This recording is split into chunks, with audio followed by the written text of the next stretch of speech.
La demencia imperial. Desde que fui joven y desperté políticamente, aún en la inmadurez de mis días de pubertad, porque empecé muy temprano en esto, la palabra que siempre me llamó la atención para debatir y defender, más que cualquier otra, fue democracia. Siempre la idealicé como la madre de la libertad y de la justicia enfrentada a cualquier expresión de absolutismo, represión o dictadura, como la somocista, que nos tocó sufrir a los chavalos de toda nuestra generación, los imberbes nacidos en los años 60. La democracia era para nosotros, y sigue siendo ahora con mucha mayor razón, el estado ideal de la sociedad donde la mayoría, autodeterminada por su voluntad y apropiada de su destino, construyera el mundo ideal de convivencia para todos desde una estructura básica, simple y elemental. Un gobierno nacido en elecciones libres y desde la voluntad popular de los electores, que son quienes tienen la última palabra. Esta percepción de lo que supone es la definición de la palabra democracia es universal en cuanto a su comprensión política, y aunque en sí misma es mucho más amplia si consideramos que su verdadero efecto es más social que cualquier otra cosa, lo cierto es que hay intereses planetarios poderosos que se la han robado para proclamarse como sus adalides, para manipularla, darle su propia definición y usarla como arma para agredir a los que somos enemigos naturalmente de la dictadura y demencia imperial. Estados Unidos en primer lugar y después sus corifeos, los peleles, son quienes se impusieron no solo como los únicos demócratas en el mundo, sino que además desde la representatividad democrática que se arrogan, también se les ocurrió que son los que califican quiénes pueden o no ser considerados demócratas,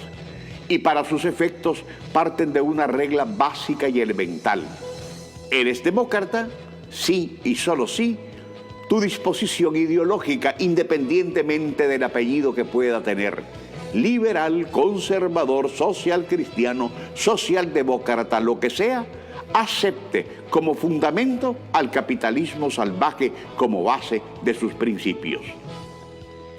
Los pueblos que han vivido condenados a lo largo de la historia por el modelo democrático que financia el capitalismo salvaje, cada vez que han votado por opciones peleles que sirven al interés imperial, se han dado cuenta que a quien terminan eligiendo es al político de siempre, que jamás los sacó de la postración y que además de robar, a lo único que se dedicó fue a farandulear. Por eso ahora vemos que muchas elecciones en muchos países, quien gana en ellas es el abstencionismo, porque el pueblo termina entendiendo que esos procesos electorales a los que visten como democráticos son mecanismos para no cambiar nada. Muchos políticos en América Latina se dieron cuenta de eso y comenzaron a proscribir los apellidos ideológicos tradicionales, es decir, liberales, conservadores, socialdemócratas, socialcristianos u otros similares, cuyo conexo inmediato es la derecha, para registrar ante los tribunales electorales nuevos partidos que tuvieran como atracción acentos más populares, que despertara al desilusionado elector con propuestas de atrevidas distantes de lo que el disco rayado del capitalismo salvaje dicta. Por eso mismo, vemos hoy a muchas izquierdas light que emergen en América Latina, que para mí en lo personal, en lo que al fondo respecta, ni fu ni fa,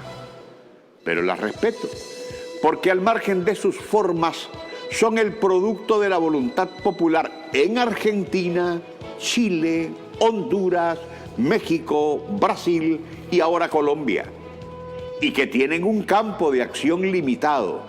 porque hay esferas de poder en cada uno de esos países que impiden la profundización de soluciones sociales a los pueblos que solo son posibles en revoluciones como la cubana, nicaragüense y venezolana. En medio de eso hay procesos que son más accidentalizados que otros, como en Ecuador, donde el correísmo ha sido judicializado. En Bolivia, donde hubo un golpe de Estado en el que la OEA, como mano ejecutora del imperio, se metió de cabeza. En Perú, donde Pedro Castillo fue derrocado y está preso. Y lo que expreso al respecto es lo que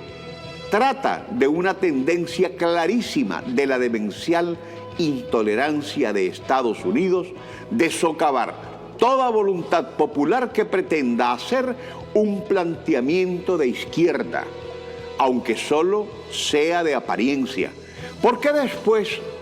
algunos se someten y bajan la cabeza. Me pregunto entonces, ¿quién confirió a los Estados Unidos la potestad de determinar quién es o no democrático?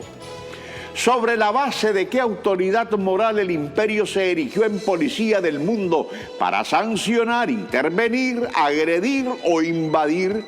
como en tantas ocasiones hizo contra naciones a las que saqueó y destruyó con el cuento de que no se gobernaban bajo los parámetros de la democracia que creen solo ellos tienen?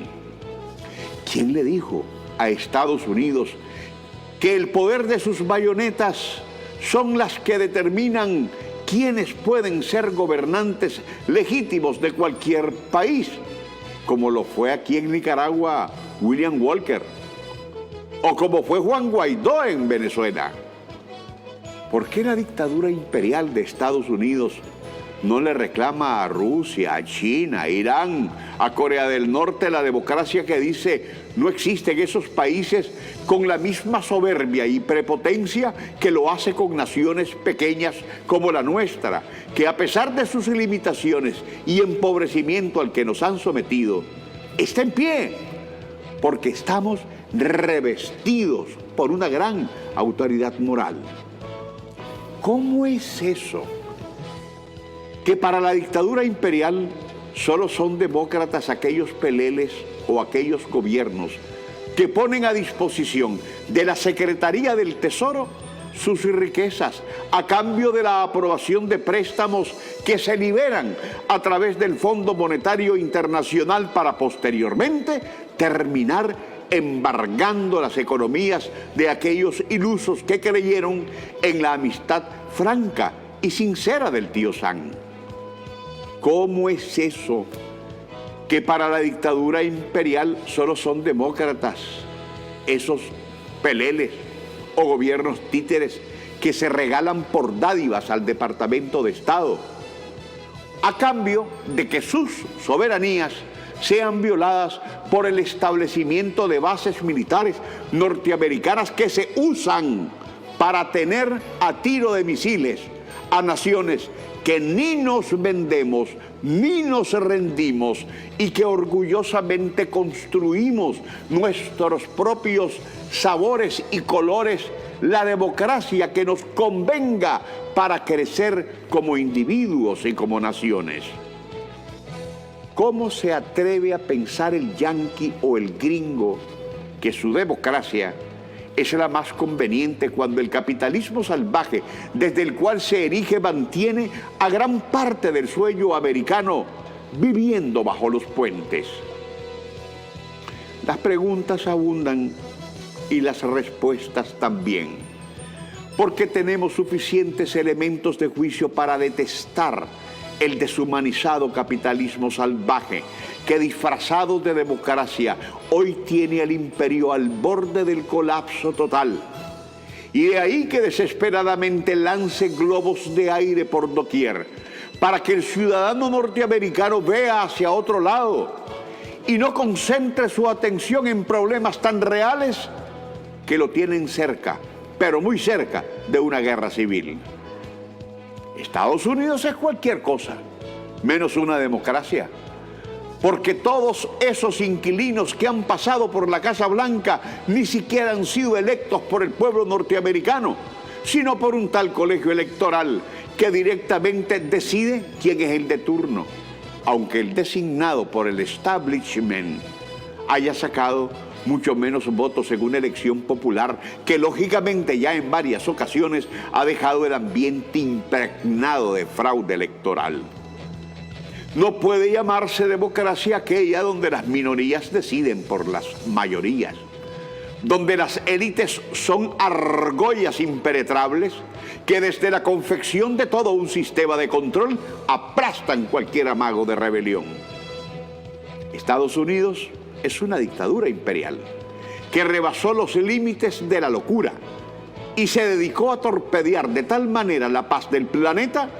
que creó en su contra frentes poderosos que lo adversan y a los que teme tanto que los prefiere enfrentar indirectamente, usando a sus perros de pelea desde la llamada OTAN, de manera que se llevó por delante a lo que en algún momento llegamos a conocer como la democracia occidental europea, desde la cual se quisieron acuñar modelos para naciones pequeñas cuyos pueblos terminaron abriendo los ojos y hoy emergen con el deseo de abrazar su propia identidad y su propia democracia, porque se saben absolutamente ciertos de que la unipolaridad mundial llegó a su fin y con ella la dictadura imperial. Esa falsa democracia norteamericana pretendió venderse como defensora de los derechos humanos y es la nación que más viola para adentro y para afuera. Desde adentro, empobreciendo y colapsando la economía de sus ciudadanos al destinar trillonarios presupuestos para la guerra que tiene contra el mundo, y desde afuera, a través de sus organismos adláteres, despedazando el derecho internacional. A esa falsa democracia norteamericana, pintada con la sangre de los pueblos que asesinó, nunca supo decir que había perdido aquí en Nicaragua, en Corea, en Vietnam, en Camboya, Panamá, Afganistán, Irak y en Siria, y en otros tantos países que han sido aplastados por la soberbia y prepotencia de los gorilas militaristas de la dictadura imperial. A esa falsa democracia norteamericana hay que decirle que lo único que le sobra es el odio de saberse ignorada y detestada por pueblos que reaccionan votando por candidatos que seguramente se disfrazan de izquierdas, pero por el solo hecho de ofrecer la esperanza de recuperar el nacionalismo y la dignidad, son aceptados por pueblos que saben, en el último de los casos, que la ilusión por algo diferente al imperio es mejor que continuar bajo el dominio de los peleles de siempre y sus propios lacayos. No nos vengan entonces los dictadores imperialistas a hablar de democracia, porque nunca la conocieron, jamás la practicaron y nunca tendrán ni un cc de autoridad moral para demandarla a otros. Particularmente los nicaragüenses sabemos de los efectos democráticos que dejaron aquí las intervenciones e invasiones imperiales en nuestro país. 30 años de gobiernos conservadores, donde la sangre azul hizo sus capitales sangrando el lomo de los peones, a quienes trataban como esclavos desde sus respectivos feudos,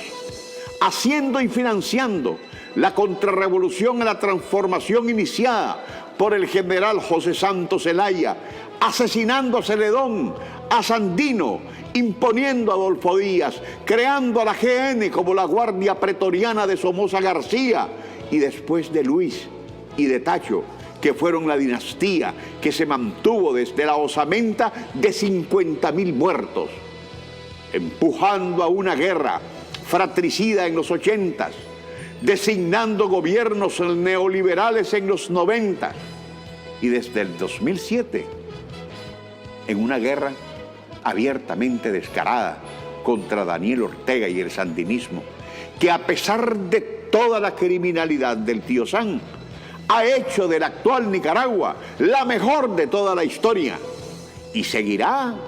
en el ascenso hacia su mejor desarrollo a pesar de las 1001 piedras que nos pongan en el camino para esconder bajo ellas como bichos venenosos a todos esos microfoneros que no son otra cosa que la expresión viva de la derrota y el fracaso. Por supuesto, esa es la marca ensangrentada de la dictadura imperial en Nicaragua. Pero es el mismo fierro